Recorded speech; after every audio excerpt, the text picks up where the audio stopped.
Hello viewers, welcome to Ravdi's Tamil Kitchen. Ravdi's Tamil Kitchen இன்னைக்கு சேமியா கிச்சடி எப்படி செய்யறதுன்னு பார்க்கலாம். 1 கப் வறுத்த சேமியா எடுத்துர்க்கேன். வறுத்த சேமியா இல்லாம நார்மல் சேமியா எடுத்தா எண்ணெயில வந்து போட்டு லைட்டா வறுத்துக்கோங்க. 1 கேரட் சின்ன சின்னதா கட் பண்ணி வச்சிருக்கேன். 3 பீன்ஸ் எடுத்து சின்ன சின்னதா கட் பண்ணி வச்சிருக்கேன். 1/2 கப் வந்து பச்சை பட்டாணி எடுத்து வேக வச்சு வச்சிருக்கேன். 2 பெரிய வெங்காயம், பாதி தக்காளி எடுத்து சின்னதா கட் பண்ணி வச்சிருக்கேன், ரொம்ப வேணாம். 2 பச்சை மிளகாய், 5-6 முந்திரி, தாளிக்க கருவேப்பிலை, கடலைப்பருப்பு, உளுத்தம்பருப்பு, கடுகு 1 ஸ்பூன் எடுத்துருக்கேன். இஞ்சி பூண்டு பேஸ்ட் 1 ஸ்பூன், 1/4 டீஸ்பூன் மஞ்சள் தூள், உப்பு வந்து தேவையான அளவு எடுத்துக்கோங்க. இப்போ எப்படி செய்யறதுன்னு பார்க்கலாம். 1 ஸ்பூன் எண்ணெய் ஊற்றிக்கோங்க வானல்ல. எண்ணெய் சூடான பிறகு எடுத்து வச்சு கடலைப்பருப்பு, உளுத்தம்பருப்பு, கடுகு சேர்த்துக்கலாம்.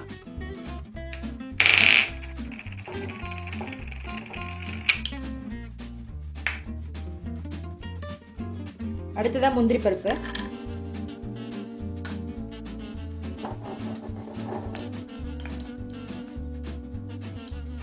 அடுத்ததா கட் பண்ணி வச்சிருக்க பெரிய வெங்காயம் சேர்த்துக்கலாம். கருவேப்பிலை, இஞ்சி பூண்டு பேஸ்ட்,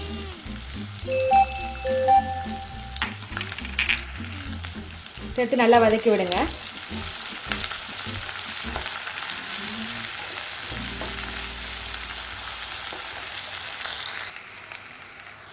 வெங்காயம் வதங்கிடுச்சு.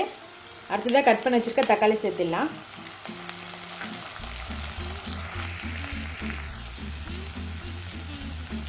அடுத்ததாக காய் சேர்த்துக்கலாம். கேரட், பீன்ஸ், பச்சை பட்டாணி. ஒரு 2 நிமிஷத்துக்கு வந்து காயெல்லாம் எண்ணெயில் வதக்கி விடலாம்.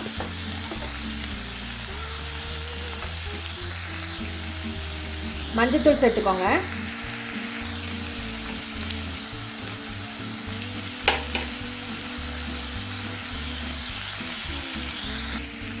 காய் நல்லா வதங்கிடுச்சு. வெங்காயம் போடும் போதே பச்சை மிளகாயும் சேர்த்துக்கோங்க, நான் அதை காட்டாமல் விட்டுட்டேன். இப்போ தண்ணி ஊற்றிடலாம். 1 கப் சேமியாவுக்கு 2 கப் தண்ணி விட்டுக்கோங்க. இந்த கப்பில் 1 கப் எடுத்திருக்கேன், இதில் 2 கப் தண்ணி விட்டுடலாம்.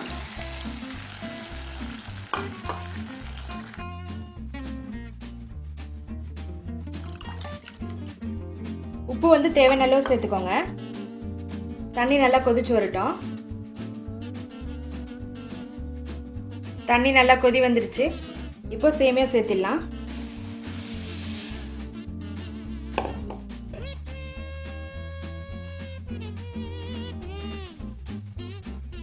நல்லா மிக்ஸ் பண்ணி விடுங்க.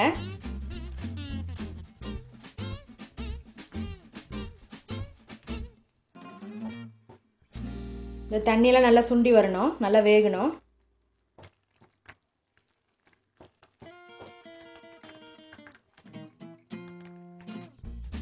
சேமியா நல்லா வெந்துருச்சு. தண்ணியோட அளவு கரெக்டாக இருந்தால் சேமியா வந்து ஒட்டாமல் வரும். பாருங்க, நம்ம ஊற்றின தண்ணியோட அளவு கரெக்டாக இருக்கு.